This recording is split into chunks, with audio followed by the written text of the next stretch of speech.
నందు కవరేజ్ కోసం వెళ్లిన సాంబా అనే వీడియో జర్నలిస్ట్ పై జరిగిన పోలీసుల దురుసు ప్రవర్తనకు నిరసిస్తూ భాగ్యనగర్ యూనియన్ జర్నలిస్ట్ సత్యం గారి ఆధ్వర్యంలో జరుగుతున్న నిరసన గురించి అడిగారు.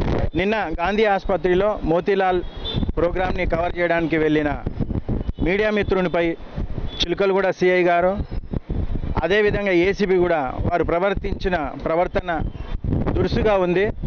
చేతులు వేయడము, తోసేయడం లాంటివి చాలా బాధాకరం. ఇలాంటి సంఘటన దీన్ని మేము చాలా ఖండిస్తున్నాం. ఇలాంటి సంఘటన మరెప్పుడు పునరావృతం కావద్దని భాగ్యనగర్ జర్నలిస్ట్ అధ్యక్షునిగా కోరుతున్నాను.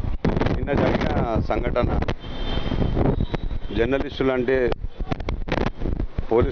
పోలీసులు తీరు ఏమాత్రం బాగలేదు. వాళ్ళు వ్యవహరిస్తున్న ఒక జర్నలిస్ట్ అంటే ఫోర్త్ ఎస్టేట్ అని వాళ్ళు తెలుసుకోవాలి.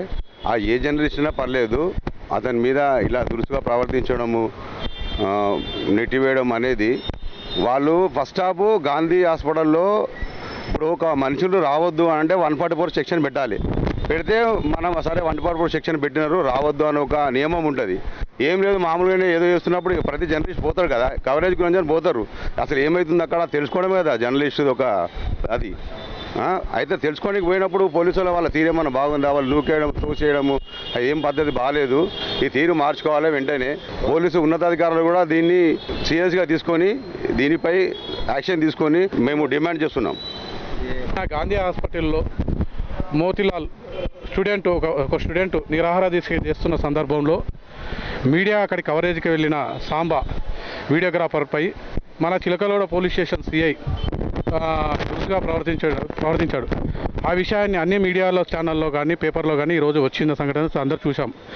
ఒక మీడియా అంటే పోలీసు వ్యవస్థ ఏ విధంగా పనిచేస్తుందో సమాజంలో, అదేవిధంగా మీడియా కూడా ఫోర్త్ ఎస్టేట్గా పనిచేస్తుంది. ప్రజాస్వామ్యంలో ప్రజలను రక్షించడానికి పోలీసు వ్యవస్థ ఏ విధంగా పనిచేస్తుందో ఫోర్త్ ఎస్టేట్ విధానం కూడా నిరంతరంగా 24/7 మీడియా అనేది కవరేజ్లో ఉంటుంది.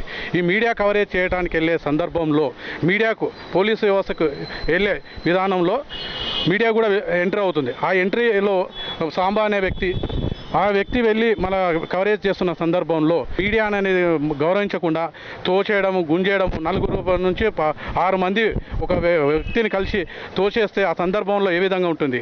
అతను చిన్న ఉద్యోగి, అతను అలాంటి వ్యక్తిపై అలా చేయడం ఎంతవరకు సభ్యతం? అంటే మీడియాపై ఇలా ప్రవర్తిస్తున్న తీరును మార్చరా పోలీసు వ్యవస్థ? గతంలో కూడా ఇలాంటి సంఘటనలు జరిగినాయి, ఇప్పుడు కూడా మారుతుందని కోరుకుంటున్నాం. ఎందుకంటే ప్రతి జర్నలిస్టు చిన్న ఉద్యోగాలతో, చిన్న జీతాలతో జీవనాన్ని నెట్టేస్తున్న కాలం. అలాంటి ఉద్యోగులపై పోలీసుల ప్రభావం చూపడం ఎంతవరకు కరెక్టు? ఇలాంటి వ్యవస్థ మారాలని మన డాక్టర్ బిఆర్ అంబేద్కర్ రాసిచ్చిన రాజ్యాంగం ప్రకారం మీడియాకున్న ప్రాధాన్యత ఒక్కసారి పోలీసుగా వ్యవస్థ కానీ పోలీసు ఉన్నతాధికారులు కానీ ఆలోచించాలి. మీడియా అంటే ఏదో సొంత లాభం కొరకు చేస్తున్నది కాదు, చిన్న జీతాలతో కొనసాగిస్తున్న వైనం. వాళ్ళంటి వారిపై వీళ్ళ జులుము చూపిస్తే ఎంతవరకు కరెక్ట్? ఇలాంటి వ్యవస్థను ఖండించాలని నేడు భాగ్యనగర్ జర్నలిస్ట్ యూనియన్ తరపు నుంచి నేడు ఇక్కడ చిలకలగూడ గాంధీ బొమ్మ దగ్గర శాంతియుతంగా నిరసన కార్యక్రమాన్ని చేపట్టాము. ఈ శాంతియుత నిరసన కార్యక్రమంలో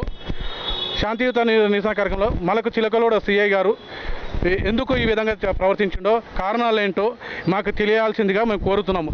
నేడు మాకు జరిగిన సంఘటన ఒక చిన్న నిరుద్యోగిపై కానీ తెలంగాణ వ్యాప్తంగా రాష్ట్రంలో కూడా ఎక్కడ జరిగినా ఈ విషయాన్ని ఖండించడానికి ఎప్పుడు భాగ్యనగర్ జర్నలిస్ట్ యూనియన్ ముందుంటుంది.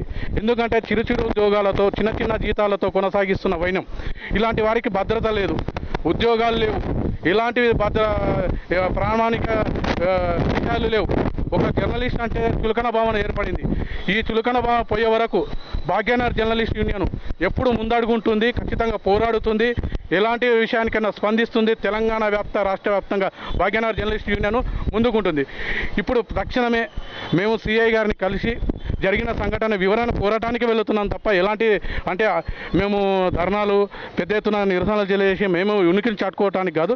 మాకు జరిగిన సంఘటన, జరిగిన బాధ్యతుడు ఇక్కడైనా ఉన్నాడు, అతనికి వివరించి చెప్పాలని చెప్పి మేము శాంతియుతంగా అడగటానికి వెళ్తున్నాము. జై జర్నలిస్టుల ఐక్యత, జై జర్నలిస్టుల ఐక్యత. ఒక మహిళా జర్నలిస్ట్ కూడా ఉంది, ఆమెపై కూడా పోలీసులు దురుసుగా ప్రవర్తించారు. ఇది ఎంతవరకు సమంజసమని మేము ప్రశ్నిస్తున్నాం. ఇదే విధంగా పునరావృతం జరిగితే తీవ్ర పరిమాణాలు ఎదుర్కోవాల్సి వస్తుందని మేము హెచ్చరిస్తున్నాం. అన్న ముందుగా నమస్తే. నా పేరు సాంబా. నేను పాయింట్ బ్లాంక్ టీంలో కెమెరామెన్గా చేస్తున్నాను. నిన్న గాంధీ హాస్పిటల్లో జరిగిన సంఘటన గురించి మాట్లాడుతున్నాను. నిన్న పోలీసులు భారీ బందోబస్తుగా ఉన్నారు ఆడ. నేను న్యూస్ కవరేజ్ కోసం వచ్చినాను. న్యూస్ కవరేజ్ చేస్తుంటే మీడియా పోలీసులు ఉన్నారు, మేము అందరితో పాటు గాంధీ భవన్ ఒకటేసారి విద్యార్థులు వందల మంది రావడం వల్ల మేము వాళ్ళు న్యూస్ కవరేజ్ చేయడం కోసం వాళ్ళతో పాటు పోలీసులతో పాటు మేము కూడా వెళ్ళినాము. అందులో మీడియా ఉంది, పోలీసులు ఉన్నారు, మేము అందరం ఉన్నాము. అందరితో పాటు వెళ్తుంటే కొంతమంది ముందుకు వెళ్ళారు, కొంతమంది వెనకకి వెళ్ళారు మీడియా వాళ్ళు.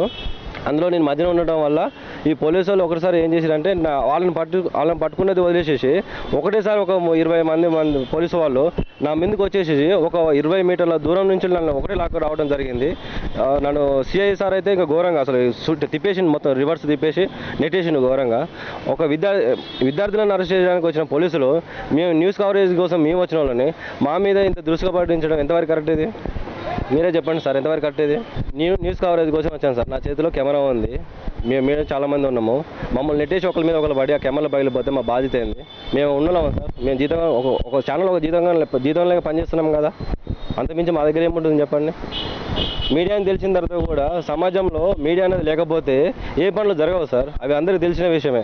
సామాన్య ప్రజలు ఏమైనా క్వశ్చించాలన్నా ప్రశ్నించాలన్నా మీడియా అనేది లేకపోతే బయట సమాజానికి ఏం తెలుస్తుంది? ఎట్లా తెలుస్తుంది? ఆ న్యూస్ కవరేజ్లో నేను పోతే నన్ను ఇంత ఘోరంగా ఇట్లా చేయడం ఎంతవరకు కరెక్ట్? నా మీద దాడి జరిగినందుకు నేను చాలా బాధపడుతున్నా సార్. దాంతోపాటు నా మీడియా వ్యక్తులు ఎంత యూనియన్ సంబంధించిన అన్నలు అందరూ నాకు స్పందించి నా కోసం ఇంత దూరం వచ్చినందుకు అందరికీ కృతజ్ఞతలు అన్న. గతంలో పలుమార్లు ఎన్నో దాడులు వీడియో జర్నలిస్టులపైనే కాదు రిపోర్టర్లపైన కూడా జరిగిన సంఘటనలు మనం ఎన్నో చూసుంటాం. కానీ ఇలాంటివి మళ్ళీ పునరావృతం కాకుండా ఉండాలి అని ఒక ఉద్దేశంతోనే మేము భాగ్యనగర్ యూనియన్ జర్నలిస్ట్ తరఫున అందరము వచ్చి నిరసన తెలుపుతూ ఉన్నాము. దీన్ని ఖండిస్తూ ఉన్నతాధికారులు ఖచ్చితంగా అధికారులపై చర్యలు తీసుకోవాలని మేము కోరుకుంటున్నాం.